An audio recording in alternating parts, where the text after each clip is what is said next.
Hey guys, it's Matthew Zachary, and I want to tell you about the National Comprehensive Cancer Network, or the NCCN. The NCCN creates the treatment guidelines for doctors that help cancer patients lead better lives. But I want you to know that the NCCN also has guidelines for you. The patient guidelines were funded by the NCCN Foundation and were created just for people with cancer and their caregivers. They're free, they're easy to understand, and they're available right now for you, the patient and the caregiver. So go check them out at nccn.org/empower. That's nccn.org/empower.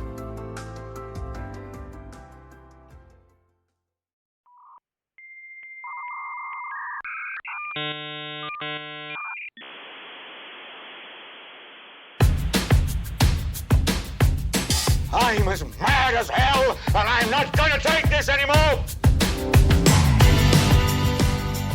Hello, friends. Returning champion to the show, Carly Flumer joins me here in studio to ask me questions. We flipped the script, and I gave her autonomy for an Ask Me Anything episode of Out of Patience. She is a two-time metastatic refractory thyroid cancer survivor who's dedicated her entire life to patient advocacy, specifically for the adolescent and young adult cancer community. She was a scientific data analyst at the National Cancer Institute, and she basically ran all senior administrative coordination at Innova Health Systems. She walks the walk, she talks the talk, and you're in store for a great show. I'm in the hot seat this time. Let's get started.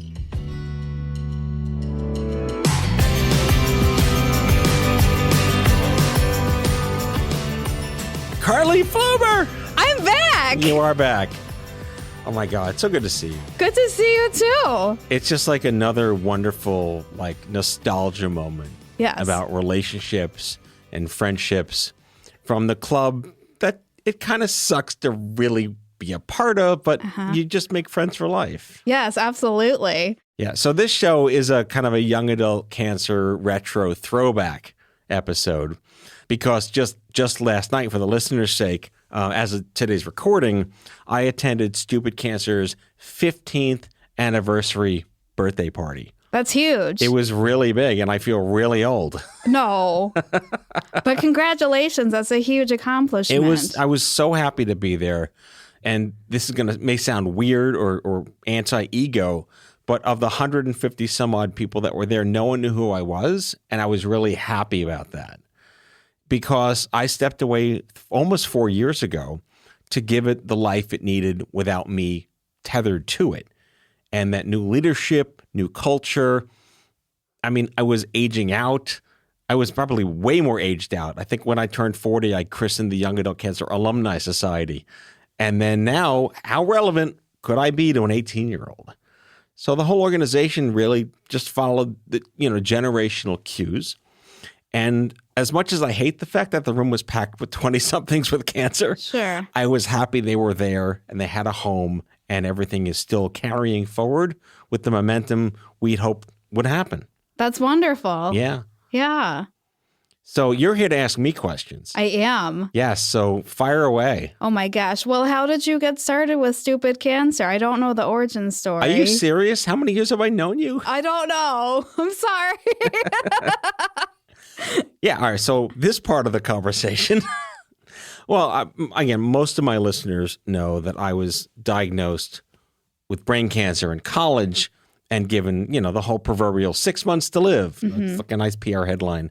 And 27 years later, they can go fuck themselves. Sure. So, aging is a blessing in disguise, but Absolutely. It's a good problem to have. Yes. And I used to fix computers. I used to play piano. I had a whole life planned for myself at 21 years old, got shot to shit. But I found out once I knew I kind of maybe wasn't dying that I just got a job that I hated to have because I had other plans in the works that got, again, shot to shit. I spent like 5 or 6 years working in old school advertising, like Don Draper without the sexism.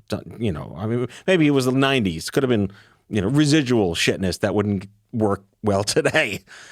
And in doing so, I managed to find like a new cadre of friends who didn't know I had cancer.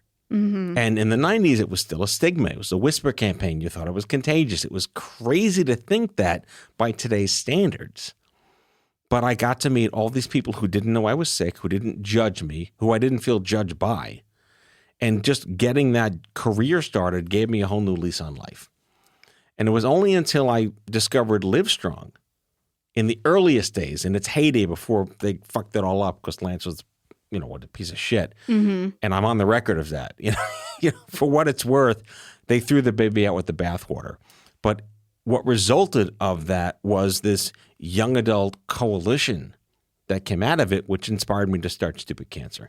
I just felt like the voice of, the Gen Xers back then, we were in our 20s back then, wasn't heard.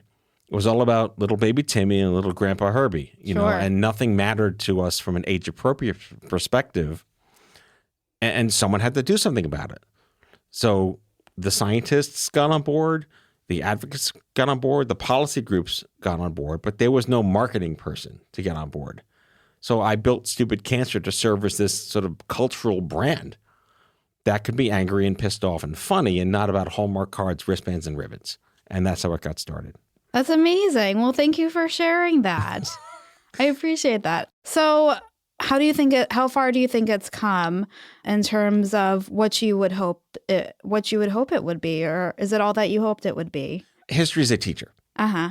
And I always look back at what was, what wasn't, and it's hard to compare objectives and goals over 20 years without looking at where we were and what is success, 20 years later. One thing I could share with you and with my listeners is that in 2004, when all of this kind of started to coalesce and I got sucked out of advertising into policy work, that the phrase young adult cancer wasn't even in the research. It wasn't in the publications. It wasn't part of IRB studies. It didn't exist as a term. And part of the manifest of the Young Adult Alliance that Livestrong gave birth to was to first define the research protocols of what is young adult cancer. It took several years, but it eventually trickled into ASCO and ONS and all the acronym cancer organizations that listeners may or may not know what those mean. But that was progress. The little thing like that we could stare at, 5 years afterwards in like 2007 and say, all right, mission accomplished for that one. And then what is age-appropriate care in what we used to call psychosocial well-being, right? Which is now mental health. Psychosocial that's the academic sciencey nerd way of saying, can this suck less for your brain and your life? Yeah. Not your biology. Sure. So working with researchers and psychologists and psychiatrists, there was a group called the Association of Psychosocial Oncology that was started.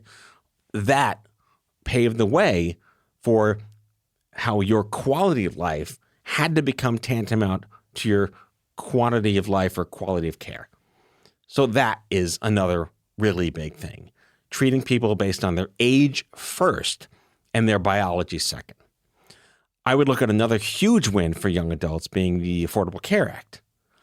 That was obviously something that was already on the plate with Romney Care when he was the governor of Massachusetts. And when Obama took over, he wanted to export that and negotiate, as imperfect as it was. It's kind of an insurance bailout, but it did the one thing that mattered most to Gen X and millennials at that time, which is no pre-existing condition for the rest of your life. Yeah. And when you're as fucked up as you are, having had cancer in your single digits, your teens, your 20s, the last thing you want is to be judged based on a history you didn't ask for. That was a massive win. And one more that I'll put in terms of how'd it go? How's it going?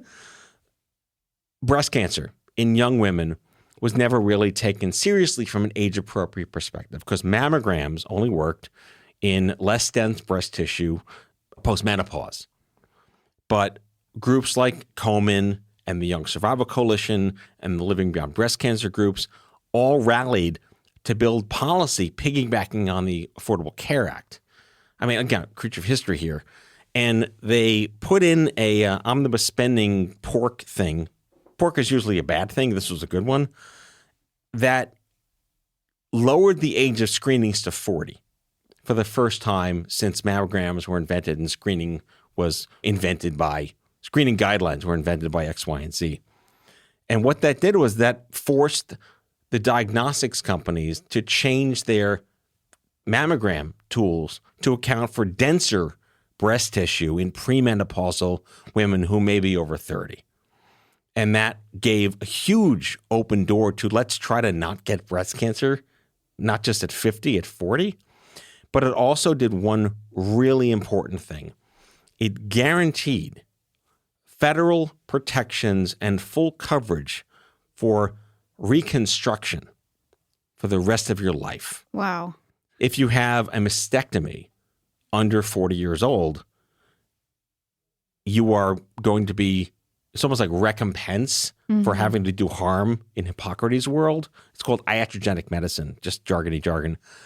You can get free reconstruction for the rest of your life to preserve your identity as someone who values that the public-facing part of that body. And it was a women's health initiative. It was a federal health policy initiative. It forced insurance companies to do these things. What I just thought, those 4 or 5 little things, well, that's just up to 2014. That I look back and say, holy shit, that was the groundwork that needed to happen. And I think about what is mission accomplished with asterisks. You're not going to stop young adults from getting cancer, but the number of young adults who are getting cancer today is population adjusted and apparently around the same. So we're not getting more cancer, but ideally we're being treated better, again, with an asterisk.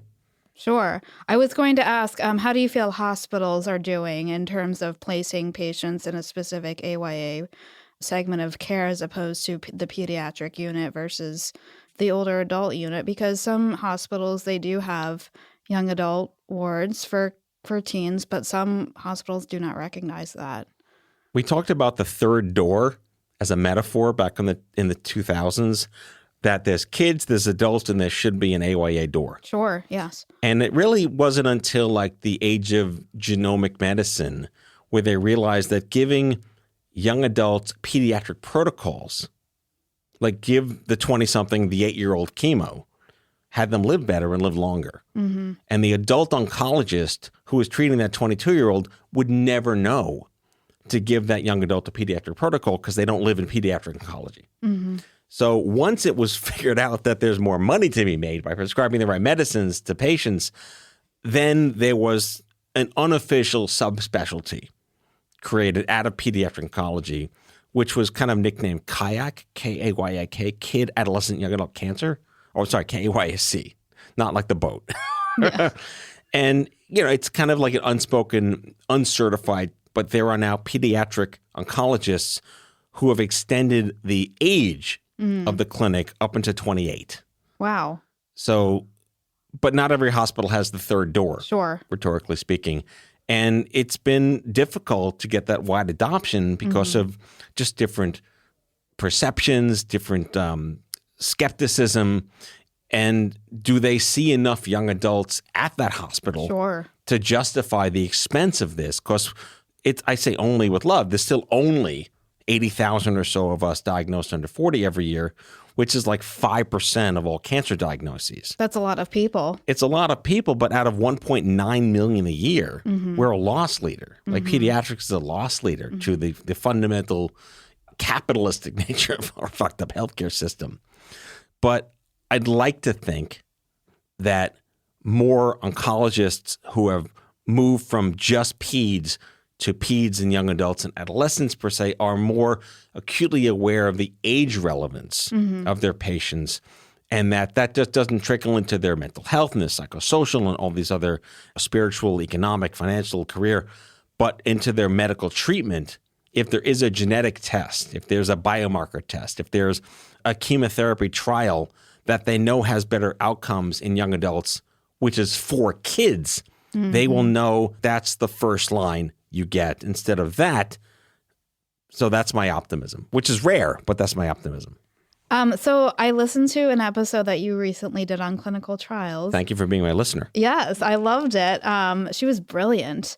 I can't remember her. Celine. Yeah, Celine, who runs Mass Bio. Yes. And You know them? I don't, but Now you do. I do, but I work in patient recruitment and clinical trials as well. And so I was wondering, the trials are usually for patients who are 18 and above, and they're not usually for a specific group of adolescents and young adults. I don't think I've ever seen a trial that's specifically for adolescents and young adults. So how do you think that plays into what you just talked about? Well, trials used to be way over 18. Getting trial awareness, getting trial recruitment standards and guidelines, which are messy in general, down to 18 was a huge, that's another young adult cancer advocacy policy research thing. You work with the system to find the loopholes, honestly, where the profit is. And if you lower the guidelines to 18, you'll get more because it's now about genetics and not about biology. So just because a young adult may have lung cancer, it doesn't matter that they're 18, they have lung cancer. Yeah. So you need the data into the registries to figure out the drug development. So it's just extending the population to, above minors because the data pool is now almost irrelevant to how old you are. So that's my take on that. There's value there because, again, you look at, not a sponsor, Keytruda, for example. Keytruda, printing money these days. Yes. Because every time they find something else that cures or helps, boom, there you go. An 18-year-old will get Keytruda as much as an 80-year-old will get Keytruda because of their genomics. So, again, it's an odd win because it's now about your DNA and not your geography of your cancer like it used to be. So what are your thoughts on that? Well, I mean, I flipped it. I know. I mean, I would like to see a trial that's specifically for adolescents and young adults, or that has a segment that is like an objective that focuses on adolescents and young adults specifically. I've participated in clinical trials that are focused on quality of life, and that's huge, especially for thyroid cancer. Which you had. I did have. And I talked about that on my last episode. Please listen to it if you would like to. Well, we will link to the Carly Flumer Takes No Shit episode in the show notes. Yes. So and quality of life, that's just something that I don't think doctors focus on enough either. What do you think about that? I flipped it on you again. Well, all right. So cliffhanger, we're going to take a quick break and be right back with the illustrious, prestigious Carly Flumer.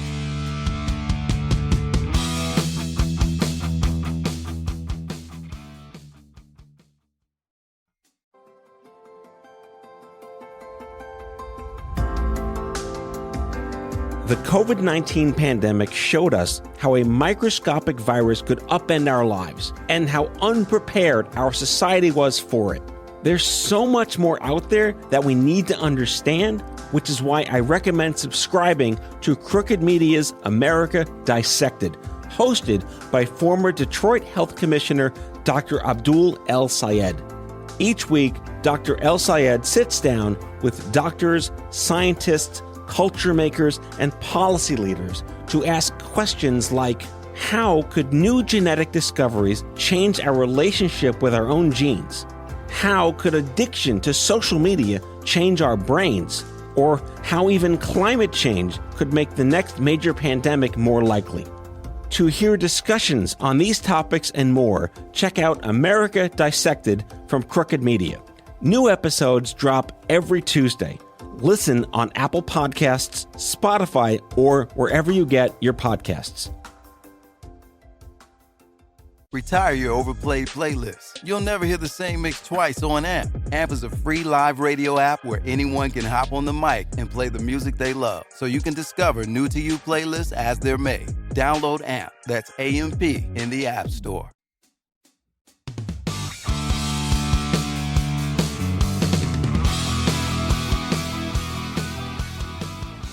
All right, my brain is made of pudding these days. Okay. So reframe your last question. Okay, so I was just asking about the quality of life aspect of cancer and how it's perceived by doctors, because I think they're really focused on the biologics of cancer and not not so much the quality of life, or they're not focused on the values and the morals of the patient. They're really more focused on the cure, which may or may not happen. Right. I want to save that other part for later in the show. Okay. I work a lot in the nerdy, sub-basements of value-based care now. We just lost half the listeners. I said value-based care. They're all gone. What the hell? I'm done. Jargon. Goodbye. But what that basically means is a combination of how do you keep the patient happy and functional and well and not going broke, not just clinically, but through experience. Mm-hmm. I kind of sum that up in my own version of that way. And we look at this age of digital therapeutics. And what that means is here's an app that keeps you sane on top of your medicine. And quality of life back in the day was peer-to-peer support. Mm-hmm. And today that is a digital platform of meeting other people like you. There's all this genuinely published peer-reviewed data to suggest that meeting someone that is like you is good for your well-being. So that fundamental understanding of peer-to-peer is quality of life. Mm-hmm. And there are apps that do that. There are more cancer apps than ever now. Tinder for Cancer is like every platform. Yes. Maybe without the dating part. But just, I don't think so. But just, have you seen things? I haven't seen it. I have not. Oh, come on. Your profile's out there. I know it is. The whole point is that this idea of your mental state, you're not fear of going broke, you're keeping your job, you're being able to work, there's a trial near you, helps you live your life as just an economic contributor to society. Mm-hmm. And it doesn't take you out of the workforce. It doesn't put you on disability. It costs the government less that you have this capacity to function while you're still in treatment. So they're going to need more quality of life metrics and data to substantiate that. It's almost like a non-contraindication. Mm-hmm. If you live better over here, you'll be more compliant, you'll be more adherent, and irrespective, ideally, if your doctor has empathy or not, mm-hmm. you become a little more empowered to take control of your choices. Yeah. If you were diagnosed with cancer today, how would you like to be treated differently than you were back then? I mean, I'm an old fuck now. So So this actually speaks to long-term side effects, right? I mean, if it were me, sure, I look great, says my wife, but don't look under my hood because that's a goddamn mess, right? I heard that in your episode with the paper boy. I can't remember, with the rare disease. Yeah, yes. Never look under the hood. Yes. That's exactly it. Clean up nice and never look under the hood. For, millions of Americans who have had cancer, cure doesn't really mean anything. Yes. It just means biologically it's not killing you anymore. Sure. But there's a boat wake of consequence for having gone through Chernobyl, easy bake ovens, and, sterility-driven chemotherapies and relapses. You're kind of scarred and marred mm-hmm. and mentally disbarred. Sure. I just made that up. I like that. I do like it, yes. So having cancer in an age where you've already had it just adds so many more complications. Mm-hmm. And especially if you are a young adult or a ped who had it years ago, where are your medical records? Oh, they were on a Post-it note somewhere in the ocean, right? No one kept records back then. Mm-hmm. How do we even know? If I were just an ordinary Joe citizen that got some kind of leukemia or whatever, colon cancer in their late 40s, I wouldn't know mm-hmm. what to do because I don't hope to get cancer one day. Sure. It's like think of healthcare as a Walmart that you never want to enter. Mm-hmm. But what's on the shelf, someone else controls. Yeah. And if you want that, someone tells you how much you can pay for it and what it's going to cost you to do it. So it's a very different, I can't wait to get cancer and listen to this podcast.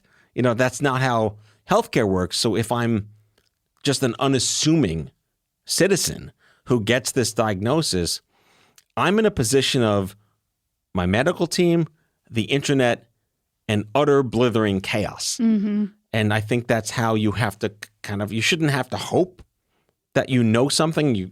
People that know me, thank God I know Matt because he told me these things. Sure. Shouldn't have to know me. Yes. As a determinant of whether you live or die. That was an indirect answer to your question. I think people are still kind of fucked when they get cancer. Mm-hmm. And we're so much more aware of these determinants being are you black? Are you white? Are you gay? Are you Jewish? Are you in Utah? where you are, where you live, your whole life is led up to this moment that defines where you're going to be in a year. If you're at a major cancer center, no surprise, they probably have all this fancy concierge service. Sure. Rural America is 80% of trials and percentage of care. They don't have all the fancy schmancy harpists in the lounge, plucking those strings to make you feel better. So it's regrettable that this is still the case, but looking at progress, we're in a better spot to even be aware that this is the case. So with the COVID-19 pandemic, it brought The what? I'm sorry. The Say that again. I am unfamiliar with what you speak of. Well, you should listen to Vax On by Matthew Zachary and Laura Nanos. Yeah. I love her. How that brought to light a lot of the shit in healthcare that has been going on. Do you think it's brought to light any shit that has gone in cancer as well? Because I know that a lot of screenings had to stop for cancer. Now people are now just finding out because they had to stop screening. So do you think that it brought to light anything in the cancer world? Well, we actually did a documentary series with the CDC Okay. a year and a half ago called The Big Screen, How COVID Fucked Everything Up Okay. Well, there you go. for cancer patients. Yeah. And it talked about what was obvious. Everything's shut down. There's nowhere to go to get screened. Yeah. And it's just going to move. It's pushing everything a little. You kick the can down the road a little bit, but it's just going to mean more people will get sick because they didn't get it when they could have gotten it in the past. If there's any one good thing that COVID taught us, it's that people are more willing to adopt telehealth. Yes. But at the same time, going back to that rural America thing, you kind of need broadband. Yep. To use telehealth, and AOL dial-up doesn't cut it anymore. No. And that's where many communities don't even have broadband. And their satellite platforms are kind of crappy. And there's all these security. There's so much just like regular computer tech shit that doesn't work in rural America, let alone having broadband and the internet to use the telehealth that people are now willing to use. It kind of harkens back to eBay in the 90s. I'm not giving that guy my credit card. What's wrong with you? And now, I'm not going to talk to a doctor online. Why would I do that? And now, can I please talk to a doctor online? So that's a kind of an odd blessing. But the real reveal was that, no surprise, marginalized communities died more than non-marginalized communities. So it just tore up an even a bigger hole of inequality facing our country. I want to go back to what we talked about before, which is empathy in medicine. Okay. Right. I've been talking about this for 20 years. Is it fair to expect your doctor to have what I would call congenital empathy? I would like to believe humanity is empathic, largely 80%, like a significant. We want to be, maybe not in New York, maybe we want to be empathic and understand that our actions affect other people and kind of read emotions of other people. But not every human being that works in medicine is born that way. And do you want your doctor to be a therapist or a mechanic? What are your thoughts? Oh my gosh. Well, you know what? I want a mix of both. And I was very lucky to have a doctor who treated me for all 3 of my surgeries while I was going through treatment that really focused on my quality of life. And he asked me, what do you want as an outcome besides your cancer being gone? Like, what do you care about as a person? And that really meant a lot to me. And quality of life, of course, was really important to me. So that's what I focus on. But I know that not all doctors are like that. And I've had that experience where I've been told you have to manage your side effects on your own. So it's difficult. Right. And this isn't like a broad brushstroke conversation, but if you were to just anecdotally look at all the conversations I've had in 15 years doing radio, the vast majority are like, oh, just figure it out on your own. Yeah. Or there's nothing wrong with you. It's in your head. And I hate that could be a reality. Sure. And I also think it's unfair to just expect the average person to just lurch into superhero mode on their own. When you're terrified, it's not a moment to stand up and say, hey, I care about this and you don't. But that's just human nature in real life. I think what you just exposed is optimism, that it is possible Yes. to have an empathic human being taking care of you who toes the line between just just emotional intelligence and auto mechanic, just fix what's broken. Yeah, I think that's where the patient-provider relationship comes in, because if you're looking for, it depends on what you're looking for, I think. I mean, I think as cancer patients, we're obviously looking to be treated and looking for a quote-unquote cure. But if you're looking for specific things as a young adult, ask about that of your provider. And if that's not what they're providing you, then maybe it's time to look for a second opinion or go somewhere else. Or if you like this doctor, if you have a good relationship with them, maybe that might be a job of a caregiver to provide that empathy, Well, that also speaks to, I remember a colleague, a young adult cancer survivor, who I guess had her own moxie kind of going into the situation, was thinking of her relationship with her care team as like, my company is Save My Ass Incorporated, and I'm hiring you to do that. Yeah. So she was able to say, no, I'm going to go somewhere else because you're not talking to me the way I want to be. You're not filling the job description I hired you for. Sure. But not everyone has that moxie going in, especially if it's like a rare disease or a life-threatening chronic condition or cancer. You're probably scared to death. Yes. And you're hoping that this is the right thing for you. And there's really been no national survey on how many people have fired their doctor. I would love that data. Yeah, I fired one of my doctors. You're the one. Maybe. He was supposed to prescribe me radiation. And when I went in, he was like, how was the radiation? I was like, you didn't prescribe it to me yet. So that was great. So I went to another doctor.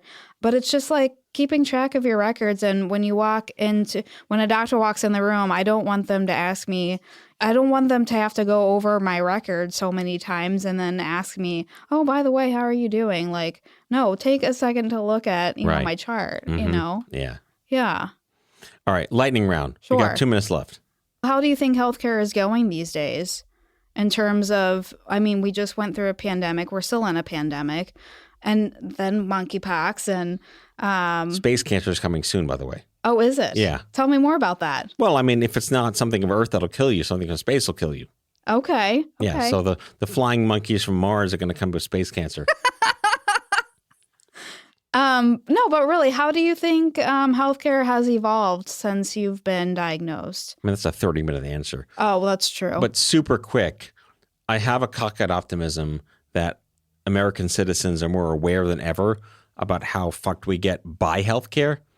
And there's, I wouldn't say a consumer awakening that there are ways to fuck back with the system, especially when it's in industry's interest more than ever to make sure every patient knows there's a thing that's right for them, but everything kind of cock blocks them being aware of the thing that's right for them.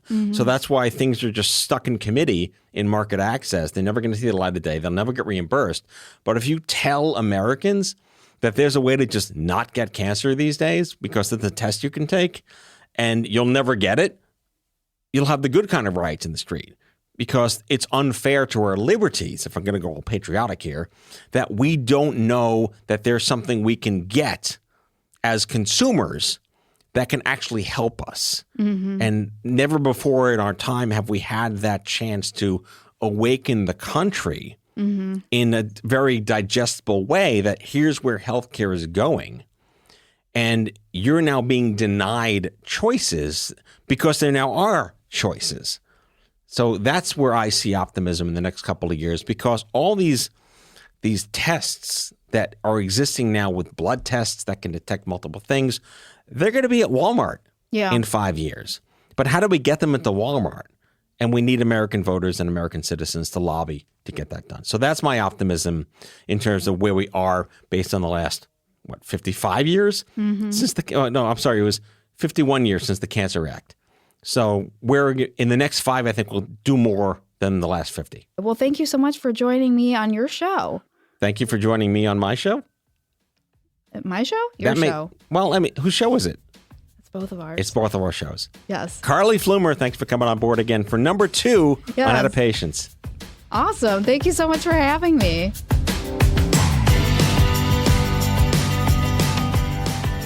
Out of Patience with Matthew Zachary is an OffScrip Health production.